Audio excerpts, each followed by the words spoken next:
been a while since I've had something like this set up at my old Guardian farm. Finally got around to actually building it up and completing the basic, at least functional aspects. Obviously, there's a bit more decorative stuff I need to finish up. I need to clean up some of the old things I had back here. But it's basically just a sorting system that gets the different materials sorted out in the right ratios to build the different types of materials. And then spits it out to the player. We can craft, and it'll load it into shulker boxes, which will drop down into the bottom.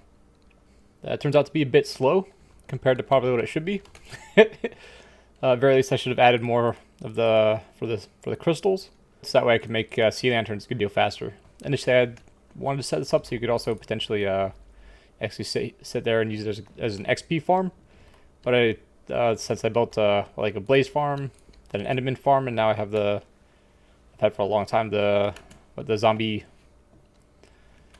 pigman farm in the nether. So I've never actually had any reason to set this up as an XP farm. So down below is the old ocean monument. It's all cleared out. There's basically nothing left, no water left in there. So that way the only place inside the structure that anything can spawn is inside the farm. I still have this one I mentioned in a previous video. But at some point, when I came back here to do something, there were two chunks, this one and the one next to it, that got reset. It's completely like regenerated. And this one got regenerated as it's like a gravel ocean floor, so it doesn't actually spawn guardians anymore.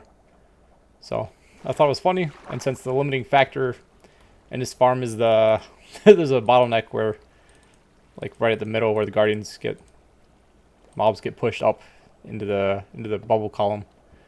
So this doesn't actually affect the speed of the farm. I just thought it was kind of funny to hold on to. Unfortunately, the problem with the two chunks regenerating is that I had also used them for like the sorting and crafting systems before. So I had a completely manual one set up here that I really like the design of. It's not here anymore. It's like in this area. And then I built a larger one.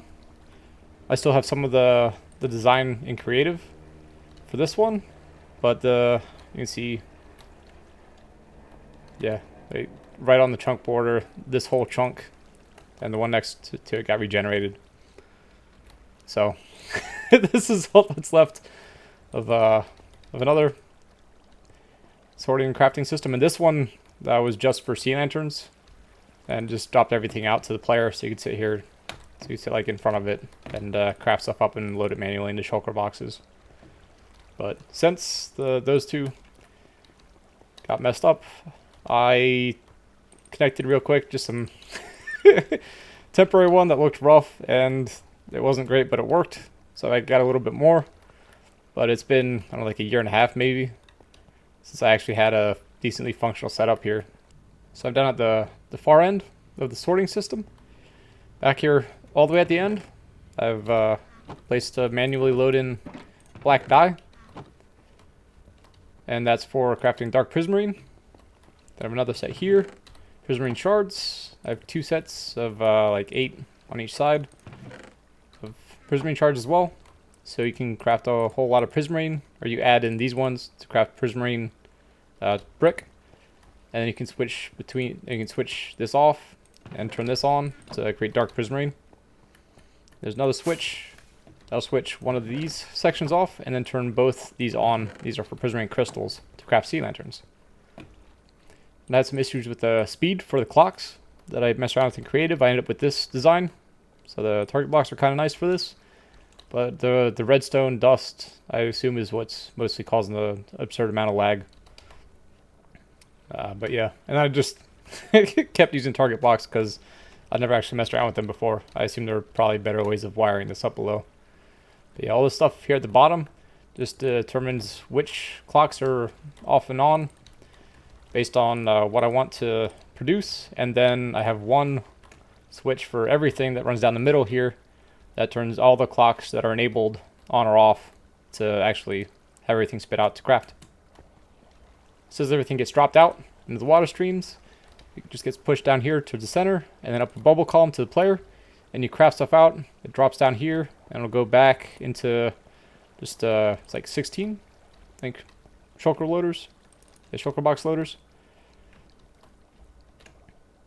And they're the like standard ones I saw that Mango showed with the fix for what was like 114, 115, whatever, broke the old version.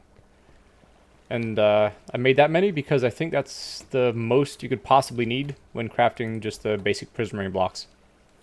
So I have just a shulker box input here, and then down below we'll have all the shulker box output with everything in it. Then I have a button here that'll just like reset all the shulker boxes here. So when I'm done crafting, it would have a bunch of extra stuff sitting in some of these shulker boxes. I'll just put them up against the wall. Oop. I'll just put them up against the wall. Because the wall, because these you can't break automatically, like immediately. And then consolidate them and put the ones I haven't used back up in there. So I believe everything works out pretty well at this point. I've already tried it once. I'm gonna do some tests, just craft some stuff, maybe like 10 minutes each for a couple different things, and just to confirm everything's working. And at some point I need to finish up cleaning up the old stuff, removing the old stuff, and then finish a decorative build down around the bottom section. And I need to figure out what I want to do with the actual output. And here I have the basic crafting setup. So the items will come, as they all get dropped out, they get pushed up the water column, the bubble column here. So you can just stand next to it and you'll pick them all up. I have the switches here, so you can switch between prismarine, which has all the, which has most of the shards enabled. We switch it over to sea lanterns, which enables all the crystals and deactivates the one set of 8, full slices. The prismarine shards, that way you get everything in exactly the right proportions. And then you can turn this on if you want to do prismarine brick. So that enables 2 more slices, so it's like 9 full sets of slices. Or you can turn this one on if you want to make dark prismarine. So it's like, 16 full sets of these, and then 2 sets of the dye. So that way it'll give you everything in the right proportions to make dark prismarine. So this is the basic control setup. And then you just sit in here and craft it up. I assume you can do this manually. It's actually pretty slow compared to some things I've seen. So I assume you can do it manually. I do also have the item scroller mod, so I can set it up in here, but I don't think that's even necessary at all with this setup. I'm not even loading shulker boxes manually anymore. I'm just dropping stuff in here, and they'll go auto-loaded in the shulker boxes. And this is the switch to actually turn all the droppers on and off. It gets really laggy, but I'll go ahead and do a test and check it out.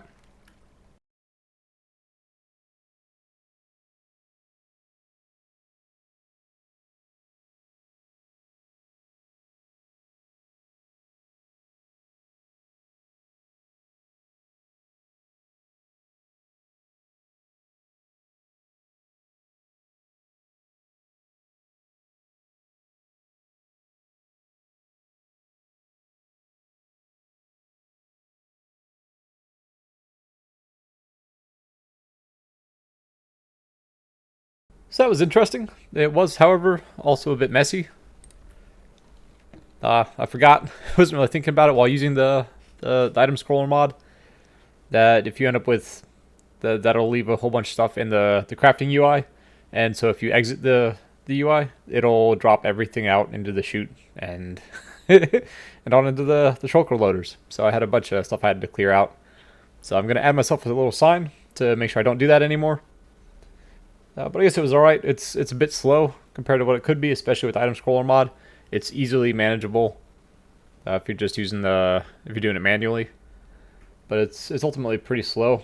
The crafting is something like 72k an hour for most things, like 144k per hour for just the basic prismarine then. So I guess that's alright. So it does feel a bit slow given how large it is. It would take like 45 minutes or so to craft all the contents for any one particular type of thing.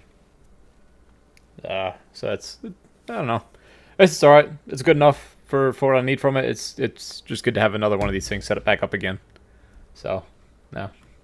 You definitely make it faster. You want to use more slices, more droppers, actually dropping the stuff out in order to speed it up, but this is good enough for me for now. This is a very approximate test. I just looked at the clock on my desktop to get about 10 minutes each. So for most things, it'll get you about 33 shulkers full of each type of output. For the just straight prismarine blocks that I didn't make, you'd get something like 65 shulkers. So it'll give you a decent bit of output. Then you just AFK for a few days when you want to fill it back up, and then come back and produce whatever else you want out of it. So it's nothing perfectly optimized, but it's all right. It'll work. It's just good to have a crafting system again. So this is back in the mess that is some of my creative world, and this was some general design, like approximate size. It looked a bit different than this, but it didn't look good. for the initial, well, for my second crafting system, and you had the item stores in the back here. They filtered everything out into only 9 droppers, and it dropped it out, and to the player who'd sit here and manually load everything into shulkers. That setup that worked all right. So the speed, at least for the droppers, was all right. Head over here to the testing for the current system. This is for my new one. And the clock I was trying to use ultimately didn't work at the same speed. It was a bit slow. So this isn't actually shooting everything out at... Oh. So that's only like single hopper speed. It's not what I was looking for. And I ended up just going for something using redstone dust that did work then at double hopper speed. So this is a good deal faster. I wanted to use the rails because they're less laggy, because the vanilla redstone dust is still horrifically laggy.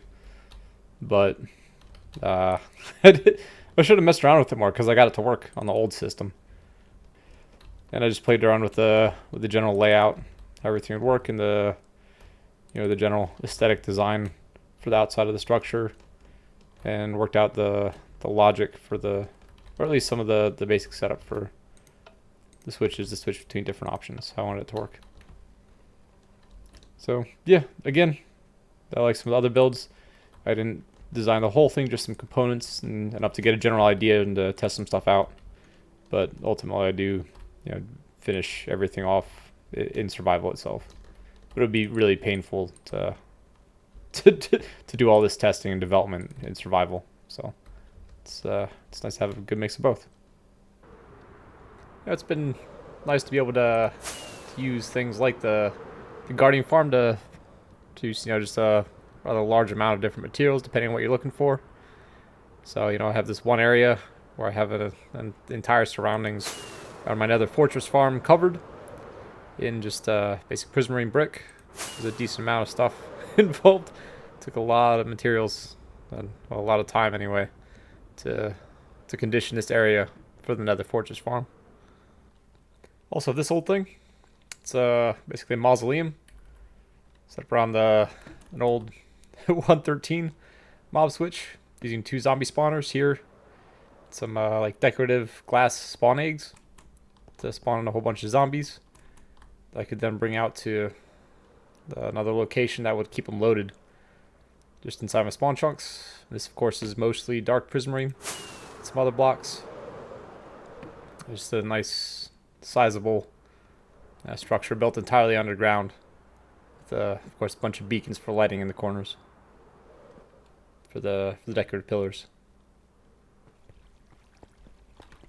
And, of course, there's my old double witch up perimeter where I have a bunch of other farms that are filled like the entire floor with sea lanterns. These go a few layers down, even inside the bedrock. It's a bit of a pain to build, but with the guardian farm and the crafting system, I had more than enough materials to make it happen. So that'll be it for this one. It's just good to finally have the actually halfway decent crafting setup for the variety of materials you can get out of guardian farm. So hope you found it somewhat interesting. It's not the, like, ignore the traffic outside. It's not the best setup, but it'll work for me. And once I get the decoration complete, I think it'll be pretty cool. So hope you enjoyed. Cheers.